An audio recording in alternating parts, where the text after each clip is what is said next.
I'm telling these words with a strange detachment, as if my hands belong to someone else, and my voice echoes from a distant place I no longer recognize as my own.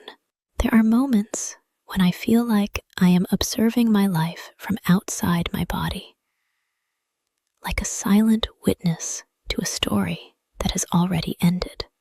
People say that home is supposed to be a sanctuary, a refuge from the cruelty of the world.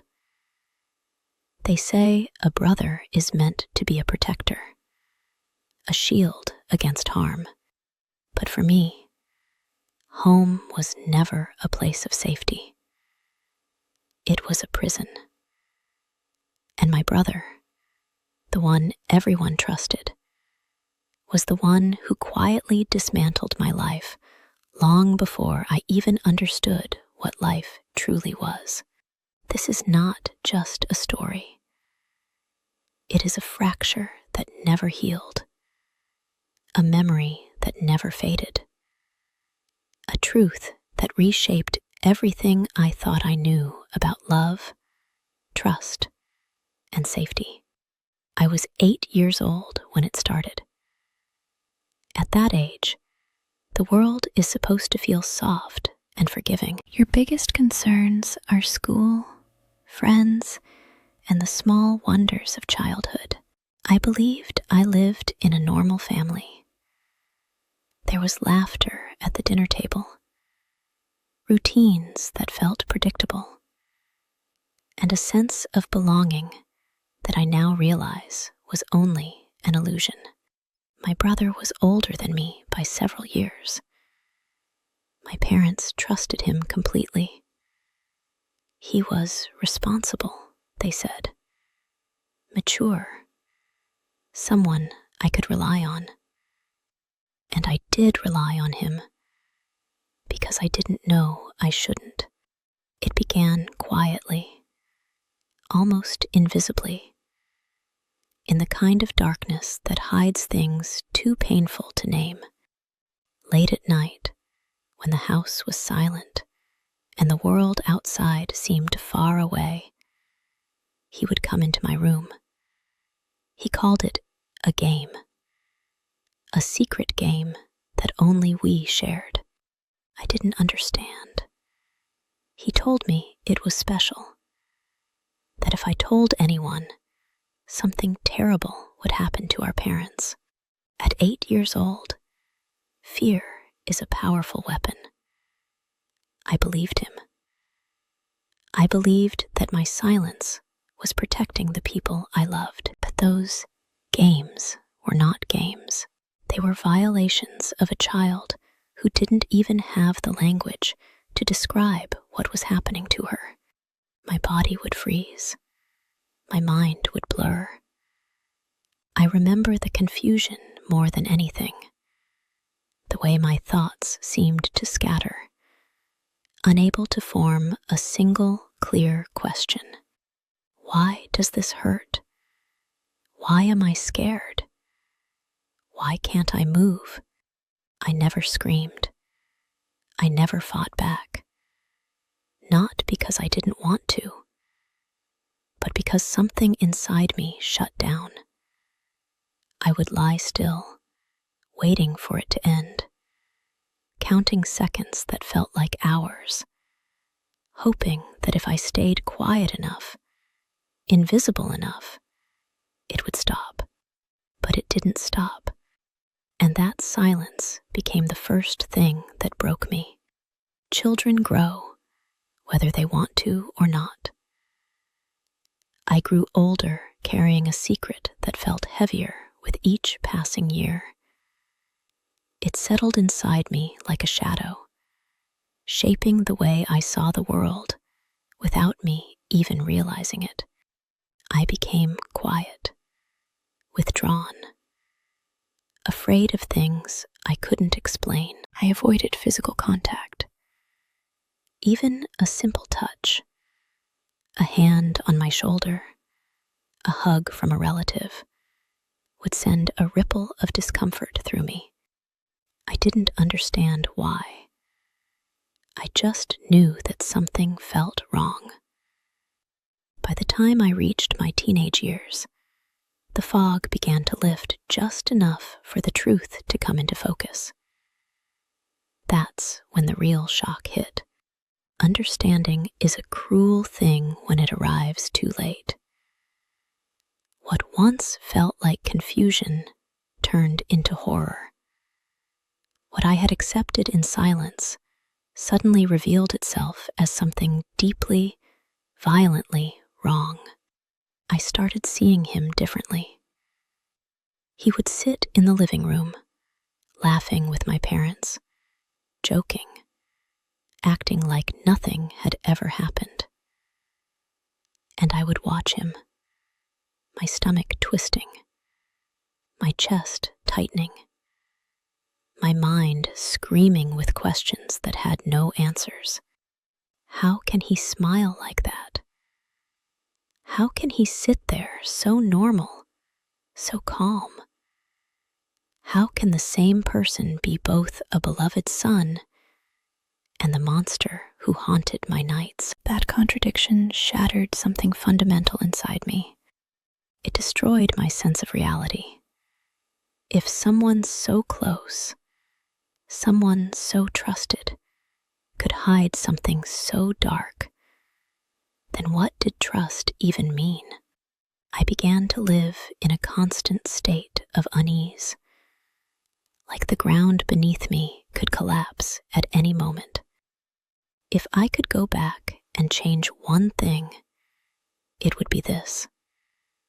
I would not stay silent. But silence is complicated. It doesn't feel like a choice when you're trapped inside it. It feels like survival. At the time, I believed I was protecting my family. I thought that if I spoke up, everything would fall apart. My parents would be devastated. Our home would shatter. So I carried it alone. And that silence became a cage. Years passed. My brother continued his life as if nothing had ever happened. He grew older, built relationships, and eventually got married. He had children of his own. Meanwhile, I remained stuck, frozen in memories I couldn't escape, unable to form healthy relationships. Every time someone tried to get close to me, emotionally or physically, I would panic. My body would react before my mind could catch up. I would see his face, feel that same fear, and pull away. It wasn't just memory. It was something deeper, like my body had learned to associate closeness with danger. And then came the moment that changed everything. I saw him holding his daughter. She was small, innocent, unaware of the world's darkness, just like I had been. He lifted her, kissed her forehead, and smiled in a way that looked so genuine it made my chest ache. But all I could see was the past. All I could see was myself. For a second, time collapsed. I wasn't standing there as an adult anymore. I was that child again, looking up at someone I trusted, not knowing what was coming next. A wave of terror hit me so suddenly that I had to steady myself just to remain standing. What if he does the same to her? That thought broke something inside me that had been holding on by a thread. It was no longer just about me. I confronted him shortly after that, not in front of anyone, not in a dramatic scene, just the two of us, standing in a space that felt too small for everything I needed to say. My hands were shaking. My voice barely worked, but I forced the words out. I remember everything, I said. What you did to me. I remember. For a moment, there was was silence. And then he smiled. Not with warmth, not with regret, but with something cold, something detached. A smile that didn't reach his eyes. "You are a child," he said. "Who's going to believe you now? It's been years. Stop being dramatic." That was it. No apology. No denial even. Just dismissal. Those words hit harder than anything else. They didn't just invalidate my experience. They erased it, reduced it to something insignificant, something unworthy of acknowledgement. In that moment, I understood something devastating. He had moved on, but I hadn't. After that, everything unraveled. The fragile stability I had built over the years collapsed under the weight of that encounter. I fell into a deep depression that consumed everything. My thoughts, my energy, my sense of self. There were days when getting out of bed felt impossible. Nights when sleep refused to come, leaving me alone with memories that replayed endlessly. I started to see myself differently. Not as a person, but as something broken, something damaged beyond repair. There were moments when the pain became too much, when I tried to escape it in ways I'm not proud of. I didn't want to die, not exactly. I just wanted the noise to stop, the memories, the feelings, the constant ache that never seemed to fade. Trauma doesn't just live in memory. It lives in the body, in the way you react, the way you think, the way you exist in the world. It rewires you, reshapes you, turns ordinary moments into triggers you can't predict. I am now in my 20s, but sometimes I feel decades older, like I've lived a lifetime inside a body that hasn't caught up. I go to therapy. I take medication. I try every day to gather the scattered pieces of myself and put them back together. Some days are better than others. Some days I almost feel normal, but the past doesn't disappear. It lingers in quiet moments, in unexpected flashes, in the spaces between thoughts. My brother is still part of the family. I still see him during gatherings. I still sit in the same room, pretending everything is fine.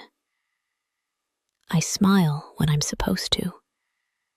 I speak when spoken to. And inside, something screams. That is the real torment. Not just what happened, but the fact that life continues as if it didn't.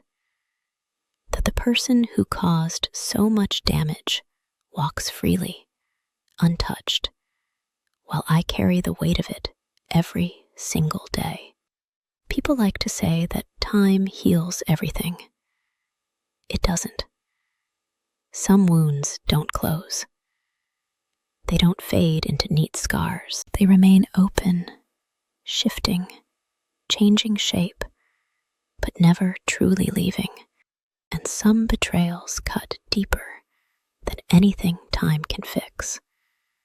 Because they don't just hurt you, they change you. They alter the way you see the world, the way you trust, the way you love. They take something fundamental, something you can never fully get back. I am not telling this story for sympathy. I am telling it because silence is what allowed it to continue. Silence is what kept me trapped. Silence is what made me believe, for so long, that I was alone.